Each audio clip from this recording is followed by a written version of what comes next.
Welcome to the Fintech One-on-One podcast, episode number 368. This is your host, Peter Renton, chairman and co-founder of Fintech Nexus, formerly known as Lend It Fintech.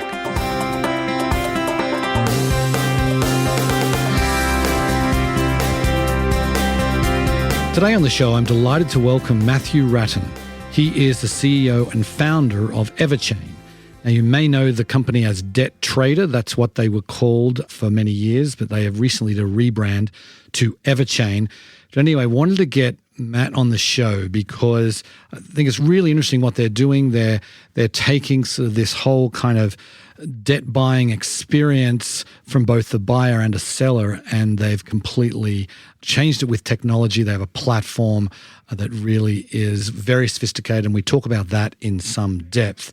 We also talk about the different types of verticals they operate in, how a debt sale works, his thoughts on buy now, pay later. We talk about complaints, a really important piece of the puzzle, and how they're able to reduce complaints. And of course, we talk about compliance and some of the actions that are coming out of the federal government and much more. It was a fascinating interview. Hope you enjoy the show. Welcome to the podcast, Matt. Thank you, Peter. I appreciate the opportunity.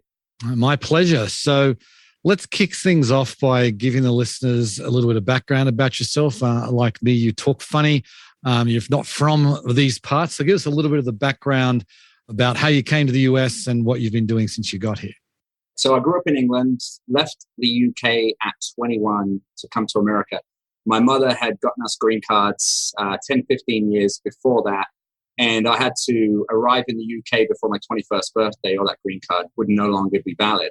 So I arrived 3 or 4 days before my 21st birthday, just to see if I liked it. And of course, the first city that I sat down in was Las Vegas. Right. Drove down Las Vegas Boulevard. I saw signs larger than any building I'd ever seen. Let's just say, I fell in love with the city almost immediately. Since then, I got married in 2009 to my wife, Chrissy, who I met at a company that I worked for many years ago. And I started the company in 2011, had my first daughter in 2012, and my second daughter in 2013. So it was a very busy period for us. Indeed. So you got a 9 and 11-year-old, have you? Or thereabouts? I do, yeah. 2 little girls, 2 little entrepreneurs. That's great. So then what led you then to the founding of what was known as Debt Trader, now known as EverChain? So let's sort of get into the founding story. What happened there? So I had the opportunity to work in financial services, from wholesale mortgage banking through the lead generation, through the credit reporting. And in that period, it was really an eye-opening experience for me to really understand the way financial services works. There are some sectors of financial services that are very intelligent. You have very intelligent people creating incredible algorithms and really solid processes to ensure compliance. But then for some reason, when you get post-default, it doesn't appear to be the same.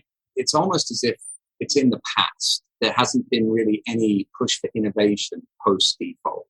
So the reason that I found this space and looked at this space and realized there's just not enough technology, not enough oversight. There's no way to simply determine the good from the bad. So you were having to go out there, attend a trade show, meet a debt buyer, and give it a shot. And then you had a bad experience and you didn't do it anymore. But not selling debt, I think every creditor should have the opportunity to be able to clear their charge-offs once they've got to the diminishing point of return. And unfortunately, they don't have the peace of mind to do that. So we wanted to make sure that that was possible. Before we dig into what you actually do, I'd love to sort of get your perspective on the state of the debt sales industry today. I mean, there's still lots of activity from where I can see, but what is the state of it, would you say? Very high demand. I would say less than 40% of the demand is currently being met. This is an impact of COVID. Lower originations, more payments were made during the pandemic, which led to less debt being sold on the open market. And what that's done is it's led debt buyers to essentially reduce their margins to keep the flow of volume coming to their centers.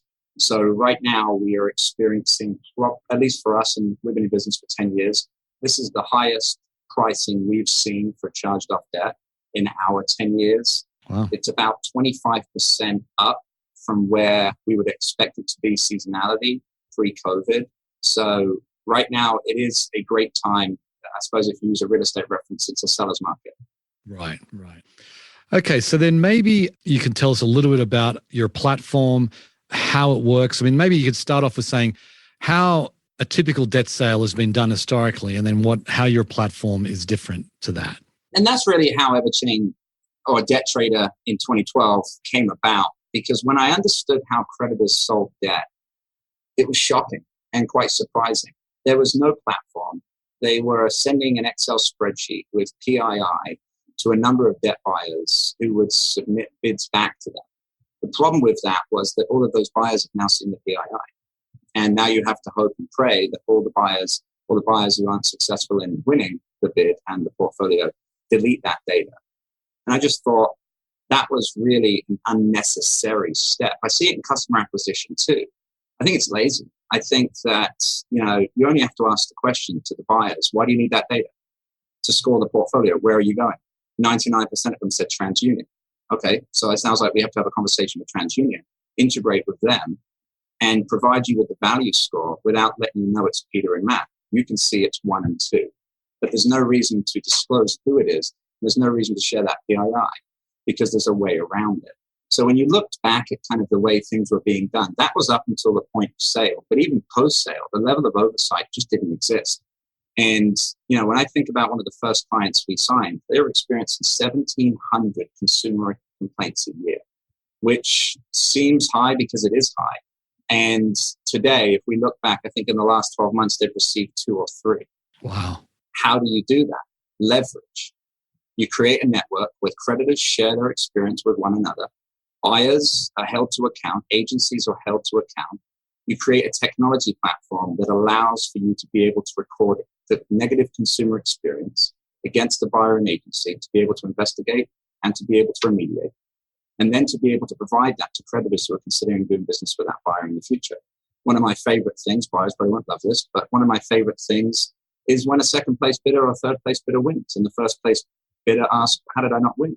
The second place bidder had a better compliance score than me did. Ah, interesting. So then maybe just take us through, like, if there's a lender listening to this who is interested in using your platform, never has before, what's involved in sort of getting their non-performing loans onto your platform for sale?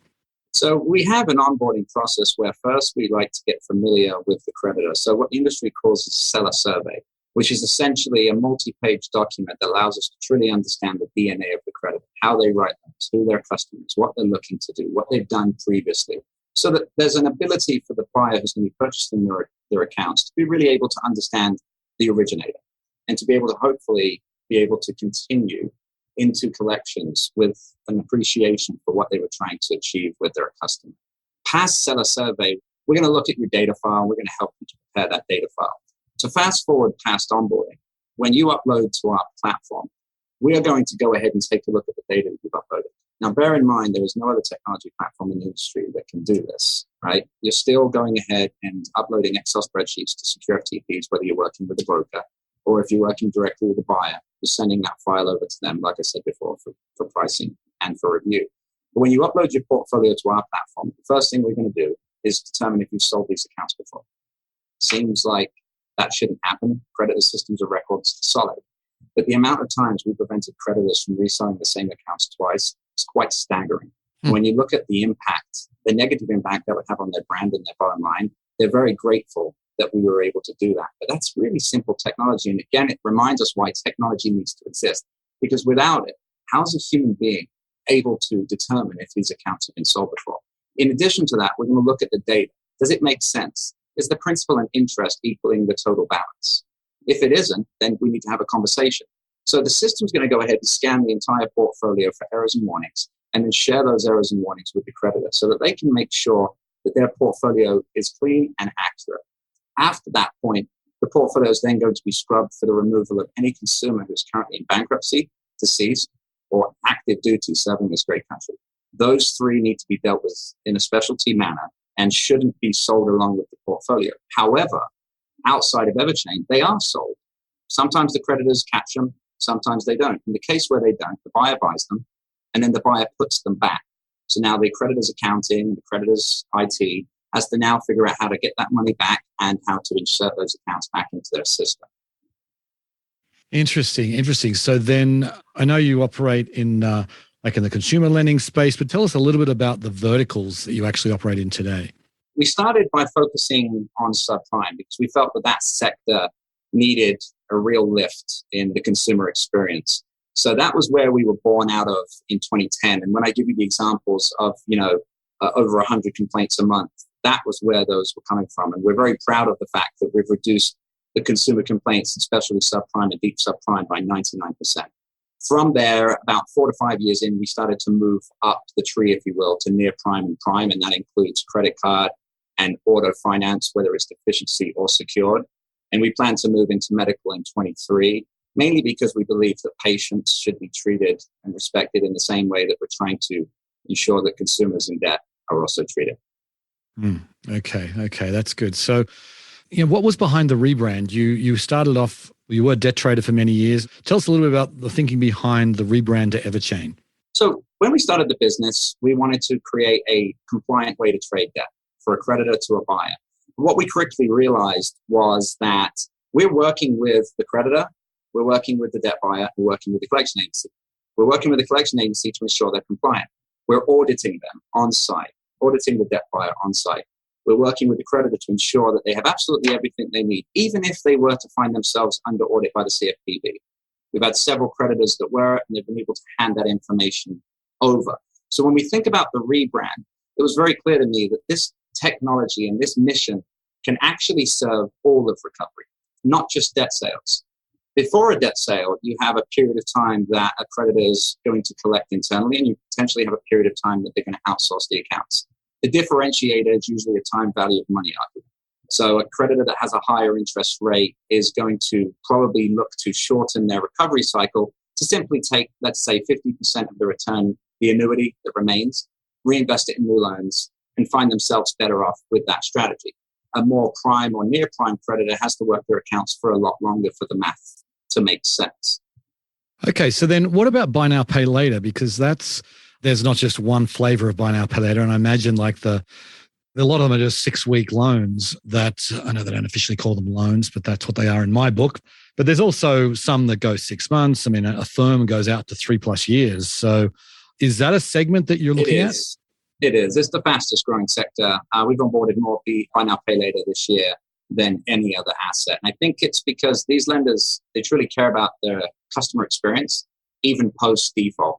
So, when we have the opportunity to demonstrate what we do, their customer experience folks, their compliance folks quickly realize this is actually a way to ensure that consumer experience isn't lost, but also for that consumer to be able to be recovered for the benefit of the creditor. So what kind of volume do you need to be like a total portfolio size to be able to participate on your platform? What we do with compliance is quite expensive. We audit every debt buyer, every collection agency. Our auditors represent 25% of our company, and they're traveling around the country, constantly auditing, constantly investigating. And that does carry a weight or a cost that our competitors do not have. We have a tech team our competitors do not have. So it does make it challenging for us to do business with creditors that are only charging off 6 figures a month. Generally speaking, we're looking at 7, 8, and 9 figures on a monthly basis. However, we do want to assist all creditors. So we're looking at ways to create an aggregator of smaller lenders to allow us to be able to support them and their consumers through the recovery process without it being cost prohibitive to EverChain. Interesting. So let's move to the other side of the marketplace here with the debt buyers. Who are you mainly working with there, and how does that work? So if we go back to the beginning, and I think it's important, when you think about what I spoke about earlier on about the masking of data, if you're a creditor buying leads, you want all the data you can see. If you're a debt buyer buying debt, you want all the data you can see. So that was a challenge for us in the beginning. And, I would say that over the last 3 years, we've been able to overcome the concerns and the objections of buyers who would meet our certification standards, but were concerned about the inability to get unmasked data. We have overcame that. And today, I think we have more than 90% of the compliant debt buyers that we want to do business with. For every 5 that apply, we probably certify 2, maybe 3 on a good day, 2 on a bad day. So what we represent is the best of the best. Instead of going to a trade show and meeting with a debt buyer who has a booth, who's wearing a suit, who seems legitimate, you can know that when you come to EverChain, we've run a criminal background check on every single one of their executive officers. We've reviewed their SOPs. We understand how they pay the collection agents, their commission schedules. We understand their licenses, insurance, bonds, and COAs. And then we're digitalizing all of that to ensure that when things expire, we already have the new copy. Nothing expires. There are no holes in compliance. So for a buyer, it's harder to join our network than it would be to join the industry association or to join one of our competitors. But it's that way for a reason, because we want the very best, and we want the very best to focus on becoming even better. And then what about, like, I imagine this has happened where you have a buyer that's come on board and then you get a whole bunch of complaints because something's happened in their systems. How do you deal with that? There's 2 ways to handle this. You can be reactive and you can be proactive. And we have to be both. We prefer to be proactive. We really try to encourage our debt buyers to let us know if they have issues before we tell them that we've determined that they have issues, because then we have more time to be able to resolve the issue. When we receive consumer complaints, they're submitted by the creditor and we investigate them. And more often than not, we realize that the collection agency has put a new individual or a new team on the floor. And the reason for the dilution in compliance or the reduction in compliance or the reason for the complaint can usually be pointed to that. One of the things I love hearing is when collection agencies ask their debt buyers, did you get this from EverChain? If you got this on the EverChain platform, we will not be able to meet the expectations or the performance metrics that you're used to seeing, because there is no gray with EverChain. They will suspend us from the platform, and they provide too much supply, so they will harm us. So we have to live up to the standards that EverChain has. The worst example I can think of, and thankfully this has only happened once, is where a debt buyer sold a portfolio that they were not permitted to resell. The way our platform works is that a buyer needs to resell to another certified buyer to ensure that compliance continues. So in that case, we were able to use our leverage to ensure that that buyer repurchased the portfolio from the buyer that they had incorrectly sold it to, and then was able to focus on getting that buyer certified compliant to be able to complete the transaction. The outcome was that it was remediated and resolved. I'm not so sure that would have been the case if the creditor wasn't working with EverChain, because the buyer could have just said, well, I don't plan on buying any more of this anyway, and I'm moving on to the next creditor. Whereas when all the creditors are on the EverChain, there's nowhere to hide, and they're all aware. And now we get to focus on real compliance all the time.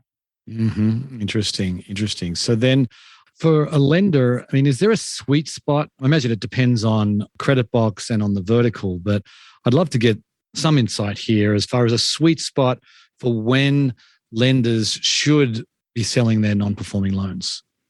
It's really at the point where the curve starts to come down. It's that diminishing point of return. And we assist creditors with determining where that is. But I'm sure also creditors who are sophisticated are very familiar with where that is. And for many of them, they stop collecting. They realize at this point, they're going to essentially erase good returns.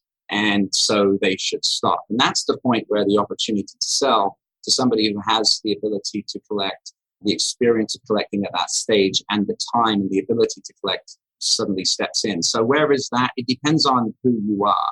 If you're a prime lender, it's probably well after a year from default. If you're a specialty subprime lender, it's 2 months from default. Why? Well, because for a specialty subprime lender, they're charging a greater interest rate, as I've mentioned before. And for that reason, time value of money encourages them to sell those accounts sooner than later. Right. Okay. That makes sense. So then, I imagine there's lots of the lenders you work with have multiple verticals that they operate in. We know some of the fintech lenders they're doing auto, and they're doing, unsecured consumer, and others are getting into HELOCs and that sort of thing. Are you trying to get all of their business with all the different verticals as long as you operate in them? Or what are the negotiations like when you're actually talking with a lender? Yeah, I mean, generally it is all of their receivables, because there's no reason to place one asset and not another. So generally speaking, creditors use the EverChain for all of their assets that have defaulted.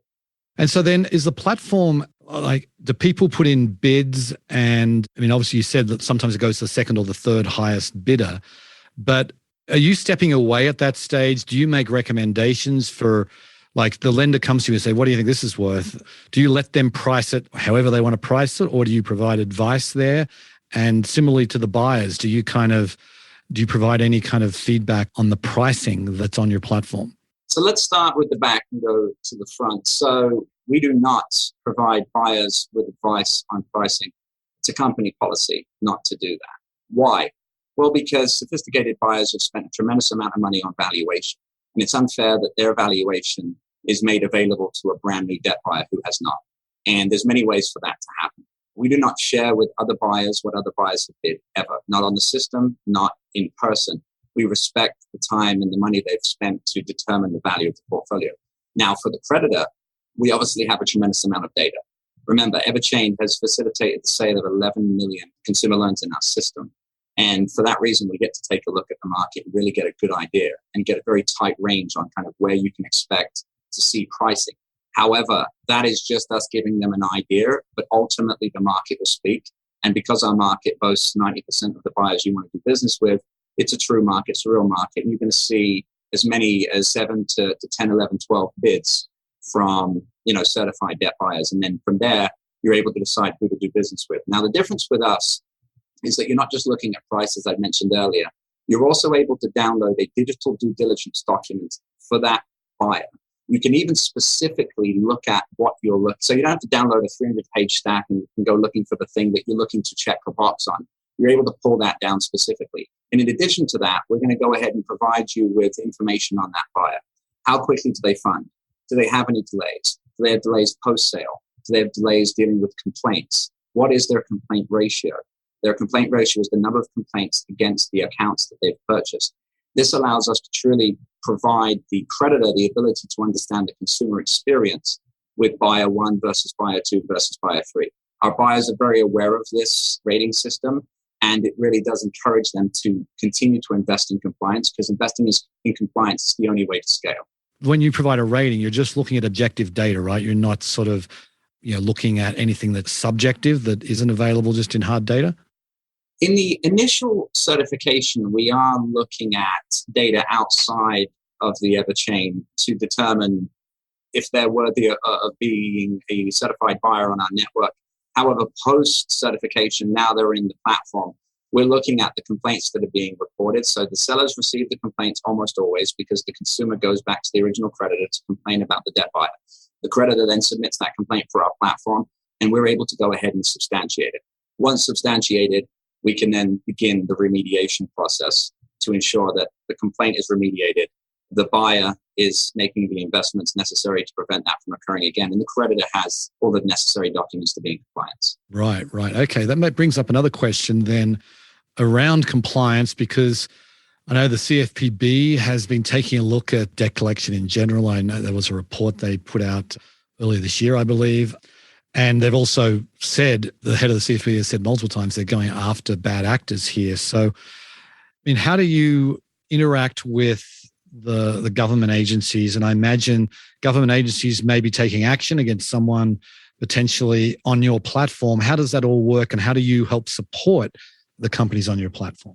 So, we've received subpoenas from the CFPB for requests for information. In every single case, the buyer they're requesting or the agency they're requesting information from was denied during our certification process. To date, we have had no inquiries speaking to any active member of our network in the last 10 years. As far as expanding beyond that, we would love to sit down and discuss the way the EverChain does business with the CFPB, because we think that it would probably give them confidence that they can start to push forward with regulation, knowing that it won't stifle financial services or the innovation within financial services, because the technology does exist to allow for creditors, debt buyers, and collection agencies to actually be far more compliant than the regulatory standards currently expect. Right. So then, I imagine states have different rules here, right? It's not just the federal. Even cities. Even cities? Gosh, I didn't know that. What's your approach to compliance as you kind of look at the complex web, that this country has created for itself? What are you doing to kind of keep on top of that? A lot of education. Our compliance team have so many letters after their name that sometimes you can't even tell who's emailing you. CRCP, just to name one of many. So it's a continual education, whether it's working with the RMAI or other industry associations that provide education. And it's also about just listening. I can't remember the exact year, but I remember taking the entire team and sitting in the conference room and saying, listen to Richard Cordray speak. Listen, because if he says something and it makes sense, it's common sense, it's likely going to happen. So we should start preparing the technology to ensure that that can be upon the time that that becomes the rules. So we're very curious about regulation. We're always trying to keep an eye on what's happening so that our tech team is always ready to start creating the new features, the new tools necessary to maintain continued compliance. So is that happening much? I mean, Reg F is the most recent. Obviously, everyone on our platform was ready for Reg F before Reg F came about. There are other regulatory changes that are coming and will continue to come, as you've mentioned, as the CFPB take a greater look at debt collections, as they should. And we welcome that because it gives us an opportunity to continue to evolve our platform to be even better than it is today. Okay, then. So in closing, I'd love to kind of get your perspective on where you're taking EverChain. I mean, what's next for you guys? We want to protect every consumer that's being collected from. So how do you do that? Well, you have to expand your assets in the USA to ensure that every type of loan has the ability to have the EverChain protection when it's being collected on by a buyer or a collection agency. But it's also beyond that. It's global domination. It's the ability to do this across the planet. And the exciting thing that I can share with you today, Peter, is next month we launch the UK. Oh, wow. And the UK will be the first market outside of the US. That will go live middle of June. So we're about 4 weeks away from that exciting expansion. But it's really about expanding the EverChain to every place where a tunnel is unsecure, where data is traveling unsecurely, resting unsecurely, and making sure that all communications with consumers are compliant, whether it's digital or it's a physical collection agent making the call. Interesting. Well, good luck with that expansion. It means you get another excuse to fly back home, I'm guessing. It does. Anyway, Matt, thank you so much for coming on the show today. Really appreciate it. I really do appreciate the opportunity. Thank you. Yeah, sometimes you talk to people in the fintech space and, particularly companies that have been around a while, and you see that they're not really a fintech company. They've just kind of taken what their old systems were and put a nice, either an app together or a nice sort of shiny user experience that makes it seem like they're a fintech company.